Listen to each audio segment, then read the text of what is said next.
안녕하세요. 오만사입니다. 제가 고등학교 때부터 사귀던 남친이 있었어요. 무려 12년을 사귀었는데 서로가 결말이 좋지 못했습니다.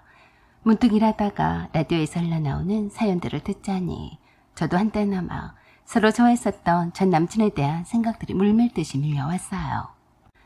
그 친구는 같은 학교의 같은 반 친구라서 고등학교를 졸업을 할 때까지만 해도 그저 친구로만 잘 지냈을 뿐이었어요. 그때는 특별히 친한 것도 아니었어요. 그저 공부도 제법 하는 그 친구가 의외로 대학 입학을 포기를 할까 하고 망설인다고 하길래 제가 몇 마디 조언 비슷하게 해줬던 게 계기였어요. 저도 그 친구가 대학 입학을 포기할 만큼 집안 사정이 좋지 않다는 것을 처음 알았습니다. 제가 오지랖이 넓은 편이라서 그런 말을 들으면 바로 물어봐야 직성이 풀리는 성격이었어요. 그때 그 친구는 아버지가 다리를 다치셔서 병원에 누워 계시고 어머니와 큰 누나가 벌어온 돈으로 생활을 해나가고 있는데 자기만 좋다고 대학에 들어갈 수가 없다고 하더라고요. 대학 등록금도 걱정이고 아버지 병원비도 당장이 없어서 큰 집에 가서 빌린 돈으로 감당하고 있다더라고요. 그럼에도 불구하고 큰 누나와 엄마는 대학엔 어떤 일이 있어도 들어가야 한다고 했다는데 걱정을 했습니다. 가난에 대한 고뇌와 남들도 다 가는 대학에도 입학도 못할 처진 자신을 엄청 비관하고 있었어요. 그래서 제가 그랬습니다. 넌 머리가 좋아서 공부를 잘하잖아. 뭘 걱정을 해? 저는 공부를 잘못해서 대학도 골라서 갈 형편도 못했는데 공부도 잘하면서 그러고 있으니까 안타깝더라고요. 너는 몰라. 가난을 몰라서 그래. 우리 집처럼 매일매일 돈 걱정을 하면서 살아봐. 그렇게 쉽게 말이 나오나. 너는 부모님을 잘 만나서 그런 거 몰라서 그래. 그래서 제가 그랬어요. 그건 핑계야. 넌 할 수 있어. 머리도 좋은 애가 왜 그렇게 겁먹었어? 너한테 가난은 잠시 스쳐 지나가는 바람일 거야. 두고 봐. 저는 그저 별것도 아닌 것처럼 말했는데 제 말을 곱씹으면서 천천히 생각을 했는가 보더라고요. 저는 그저 그 친구가 좋은 대학에 입학을 해서 하루라도 빨리 가난에서 벗어나고픈 열정을 끌어내준 것뿐이었어요. 그는 가정 형편을 생각해서 장학금 제도가 잘 되어 있는 곳으로 하향 지원해서 대학교 입학을 하게 되었고 저는 간호대학에 입학을 하고 싶었지만 그만 떨어졌어요. 재수 같은 것도 하기 싫더라고요. 그냥 취미도 없는 공부를 하는 것보다 그 시간에 제가 재미를 갖고 할 수 있는 일을 찾아보자고 했습니다. 그 지긋지긋한 고등학교 생활을 겨우 마쳤는데 또다시 그 허송세월을 보내고 싶지 않더라고요. 그래서 바리스타 학원에 등록을 하고 서빙 알바부터 시작했어요. 그때부터 그 친구와는 둘도 없는 절친이 되었습니다. 그 친구는 학원 강사를 하면서 책값과 생활비를 벌어야 했고 몸이 좋지 않았던 어머니를 힘든 식당 일을 그만두게 했습니다. 그러면서도 틈틈이 병원을 오고 가며 치료를 받으시는 아버지까지 챙겼습니다. 그런 그 친구가 가여워서 친구이니까 서빙 알바를 해서 모은 돈도 얼마 안 되었지만 아낌없이 쓰라고 빌려주곤 했어요. 그리고 서로가 위로해주고 힘이 되어주는 친구가 되었습니다. 대학생이면서도 아직 학생인 여동생의 학비와 생활비를 책임을 지려고 했던 그 친구가 참 대견하기도 했어요. 가장이 아니면서도 가장 노릇을 하려고 했던 그 친구가 기특하기도 하고 가엾다며 엄마가 그 친구를 데려다가 밥도 잘 챙겨 먹이기도 했어요. 그리고 그 친구 아버지가 돌아가신 뒤로 회계사 시험 준비를 하는 동안에도 늘 도시락을 싸주셨습니다. 먹고 힘내라며 매일 하루도 빠짐없이 도시락을 싸주시면 제가 매일 날라다 바쳤어요. 우린 어느새 친구 이상의 그 뭔가가 있었고 믿음과 신뢰가 생겼다고 생각했습니다. 아버지도 저와 그 친구가 가깝게 사귄다는 것을 아신 뒤로는 아버지가 그 친구에게 용돈도 두둑히 주시곤 했습니다. 그 친구 아버지를 돌보느라 늦게 군에 입대했을 때도 저희 부모님과 제가 몸이 불편한 그 친구의 어머니를 대신해서 갔어요. 그리고 그 친구가 제대 후에 본격적으로 회계사가 되겠다며 공부를 하기 시작할 때에도 제가 모든 경비를 다 대주었습니다. 그때도 저는 여전히 서빙 알바를 하고 있었어요.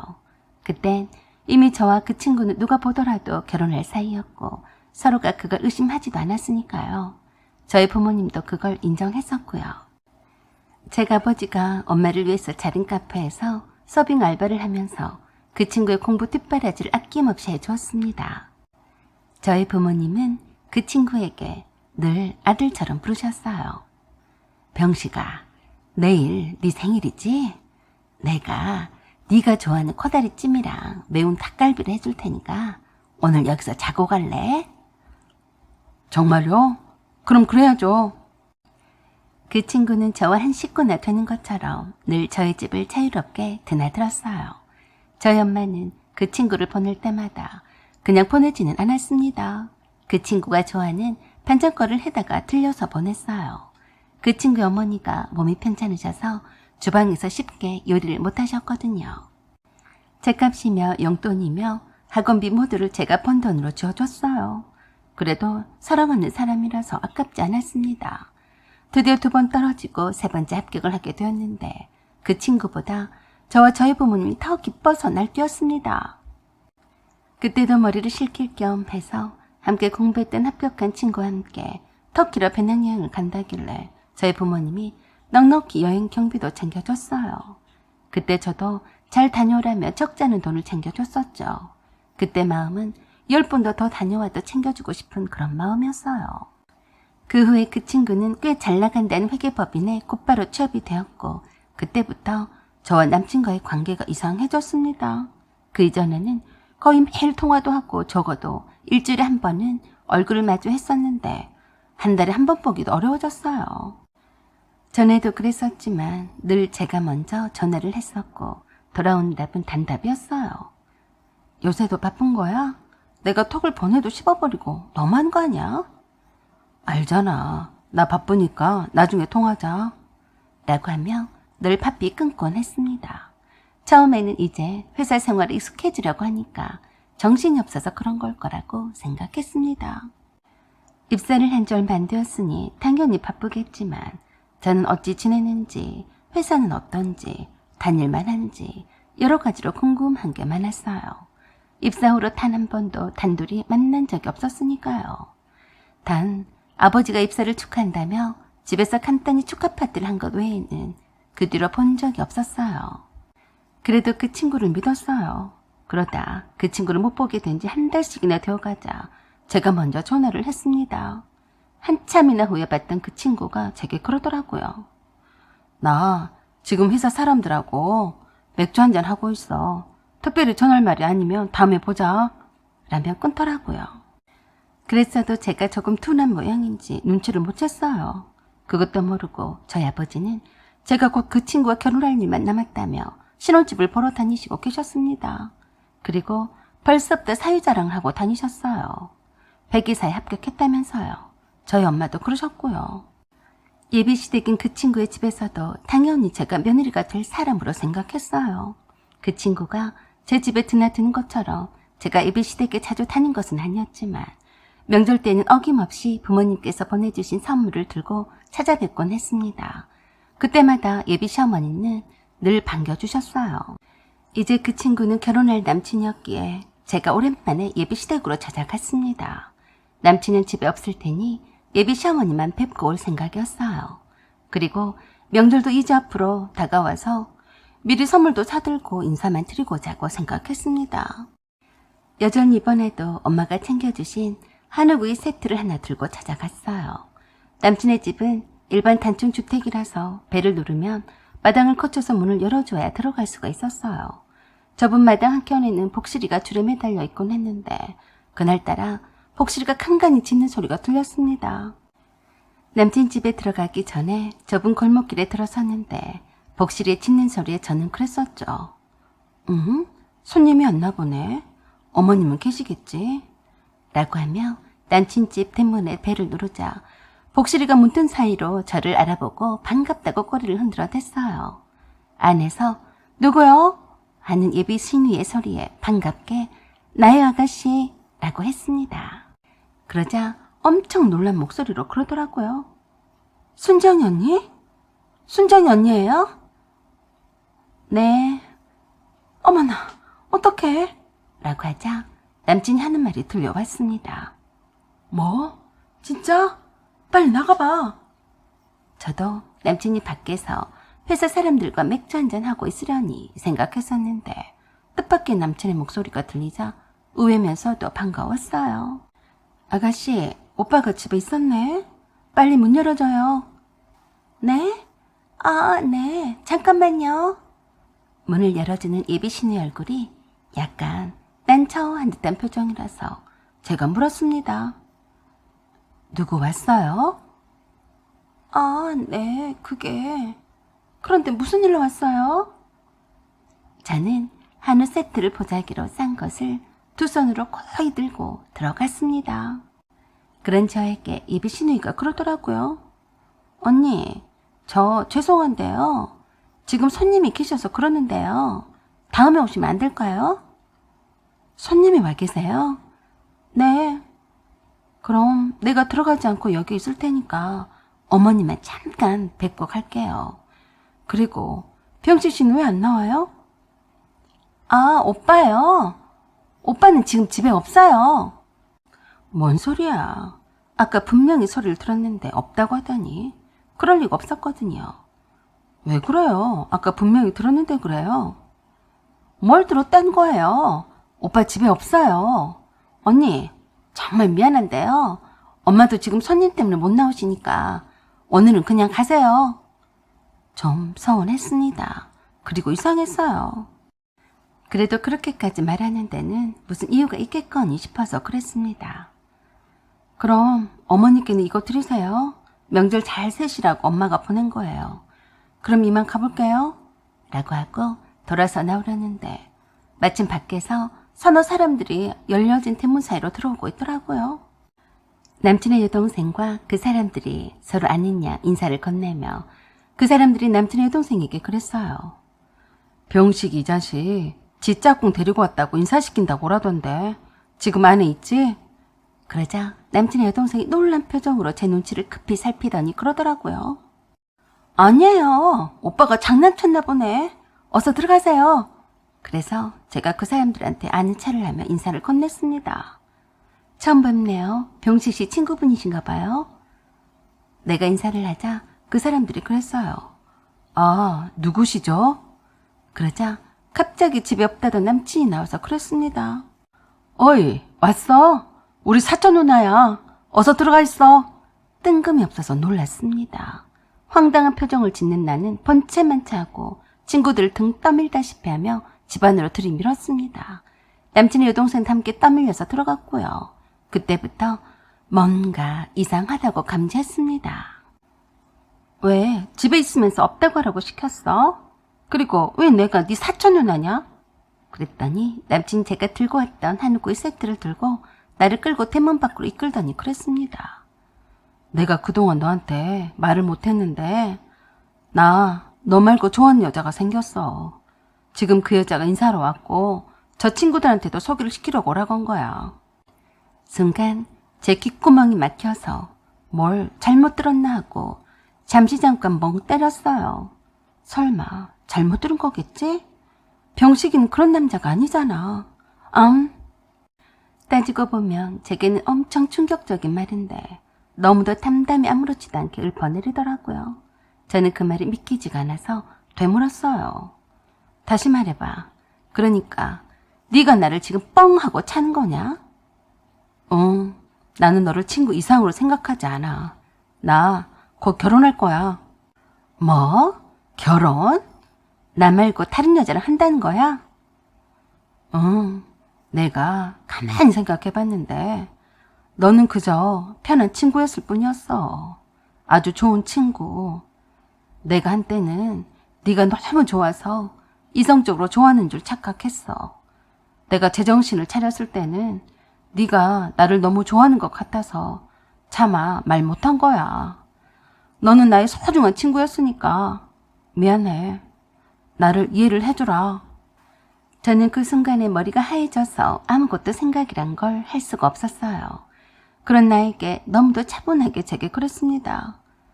나는 사랑하는 여자와 결혼을 하고 싶지 친구 같은 여자는 아니라고 봐.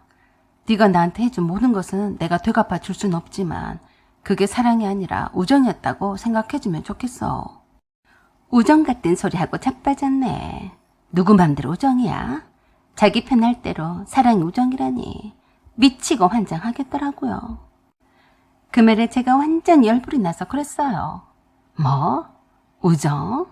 그럼 그동안 우정을 핑계로 해서 사랑이란 착각 속에 나를 빠뜨리고 이용해 먹은 거야? 네가 그동안 나한테 했던 그 말과 행동은 다 뭐였니? 기가 막혀. 그래서 그동안 한 번도 친구들에게 나를 소개를 해주지 않은 거였어? 그래, 차라리 이렇게 되었으니 내가 좀 더 솔직해질게. 나한테는 너는 내 이상형이 아니야. 친구라면 또 모를까. 내가 평생 함께 살 여자로는, 아니 내 친구들한테 너를 보여주기가 창피해. 그건 사랑이 아니잖아. 뭐 이런 개 뺐다구가 다 있나 싶었습니다. 미안해. 내가 이번 달 안으로 너한테 돈으로 갚을 수 있는 거는 다 갚도록 할게. 아니, 다 못 갚을 수도 있을지 모르지만 내 성의껏 돈을 붙일게.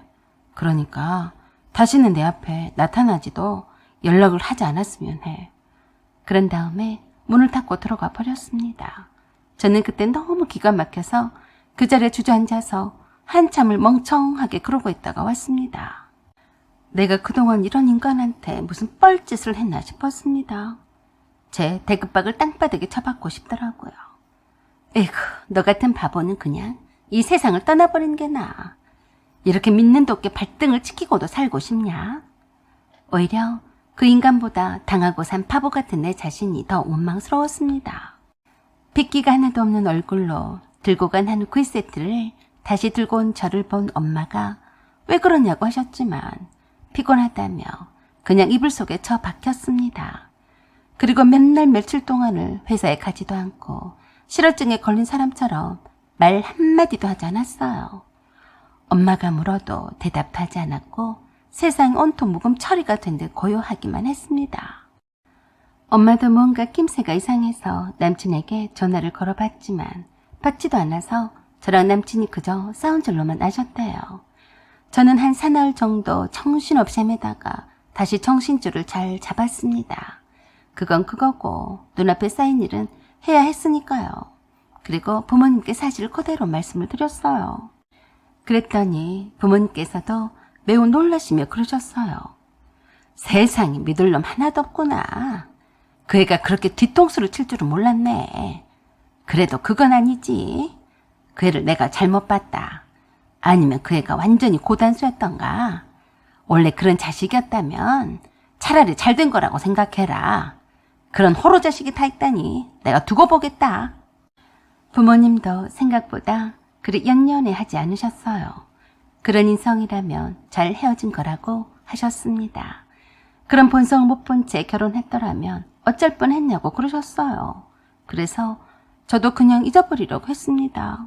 그런데 자꾸 생각이 났어요.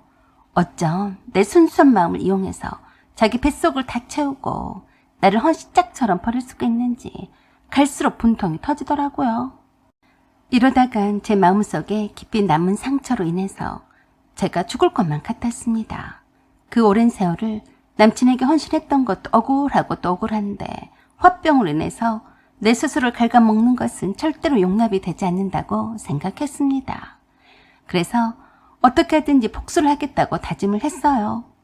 그런 마음을 먹기 시작하면서부터 힘이 저절로 솟는 듯 했습니다. 제가 가만히 입 닥치고 있으면 또 다른 여자 인생을 송두리째 망칠 게 뻔한데 한 인생을 권한다는 차원에서도 그냥 두면 안 되겠다고 생각했어요.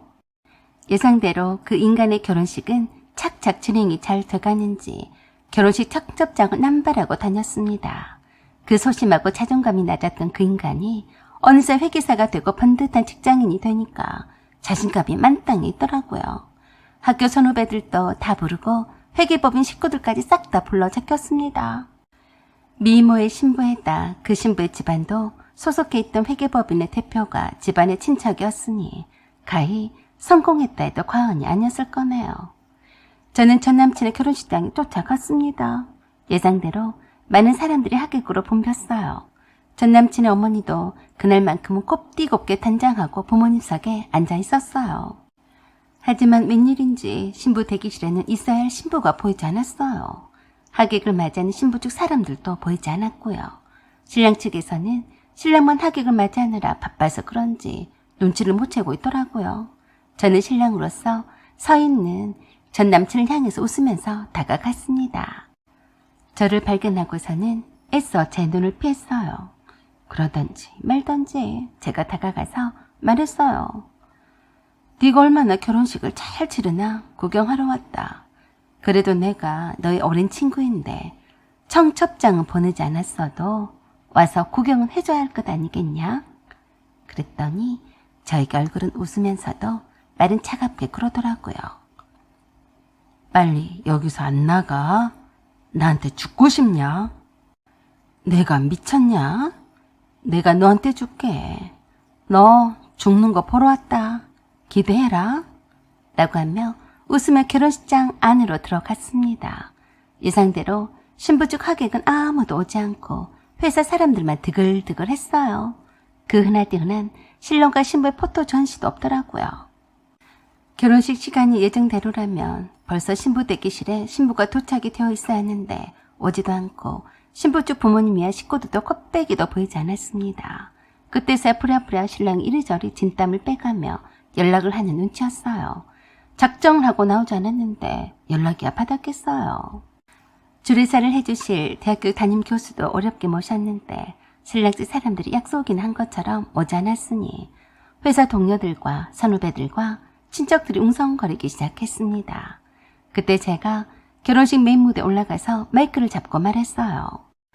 안녕하십니까. 저는 신부 측의 부탁을 받고 이 자리에 섰습니다.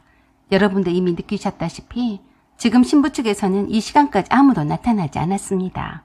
지금 제가 신부 측에서 전하는 메시지를 대신 읽어드리겠습니다. 모두들 잘 들어주시면 감사하겠습니다. 그러기 전에 잠시 중앙 상단의 화면에 집중해 주십시오. 거기에는 저와 다정하게 찍었던 전 남친과의 사진이 여러 컷이 공개가 되었어요. 저기 보시다시피 저 사진 속의 여자는 바로 저입니다. 12년을 사귀었고 결혼까지 약속했었던 사이였어요. 그래서 제가 서빙 알바까지 해가며 돈을 처발라서 회계사 공부 뒷바라지도 했습니다. 제가 아무리 머리가 나빠도 그렇지 내 남자도 아닌데 다른 여자한테 고이 보내드리기 위해서 그랬겠습니까? 이 사실을 알고 본인식의 신랑 인성이 문제가 있다는 판단하에 파혼을 선언하셨습니다. 이에 따른 모든 책임은 그동안의 사실을 속이고 결혼하려고 했던 막대먹은 김병식 씨에게 있음을 알려드린 바입니다. 자, 지금부터 신부가 전해온 메시지를 읽어드리겠습니다. 이 나쁜 병신 새끼야. 네 같은 것도 사람이냐? 감히 속일 게 없어서 나를 속이려고 했냐? 감히 단언하지만 너는 이젠 끝장이다. 라고 읽어달라고 했습니다. 그리고 아마 김병식 씨한테는 해고 통지가 날아갈 거라고도 전해달라네요. 라고 하자 신랑이 채통도 없이 전 미친 여자 끌어내라며 소리를 고래고래 지르면서 저에게 돌진했습니다.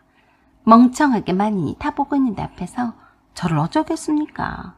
그렇지만 제정신이 아닌 신랑이더라고요. 제가 결혼식을 망쳤다며 저를 잡아 죽이려고 했어요. 뭐 그 정도 예상을 못했겠어요. 저는 그 자리에서 쓰러져 죽는 신용을 했습니다. 미리 대기하고 있던 덩치 2명이 짠 하고 나타나서 신랑 멱살을 잡아서 제지했어요. 회사 동료들이 놀라서 동영상을 다 찍었으니 빼도 박도 못하고 경찰로 바로 직행을 시켰습니다. 합의 같은 거 일절 해주지 않은 덕에 구속이 되어서 철창 신세를 지고 말았습니다. 그 덕에 주변에 있던 모든 사람들이 전 남친의 본성에 대해서 알게 되었고 두고두고 회자가 되었으니 저처럼 순진한 여자가 또다시 당하는 불상사는 미연에 막았다고 볼 수 있었죠. 듣기로는 신부가 보통이 아닌 사람이라서 신랑이 명줄을 쥐고 흔들고 있어서 아무것도 못하고 산 송상처럼 쥐죽은 듯이 산다고 들었어요. 저는 그 신부랑 아이러니하게도 친구처럼 가깝게 지내고 있네요. 저와 코드가 잘 맞더라고요. 저런 인간은 가만히 두면 안 된다는 의견이 잘 맞았습니다. 그쪽 업계에도 파다하게 퍼져서 아무도 전 남친을 상대를 해주지 않는다고 하던데 개인 사무실을 차리지도 못하고 있는 걸 보면 그런가 싶기도 했습니다. 당연히 그래야죠. 내 속을 어떻게 다 뒤집어 놓았는데 그런 인간이 편히 살면 안 되는 거 맞죠? 사연은 여기까지입니다. 구독과 좋아요 부탁드려요. 감사합니다.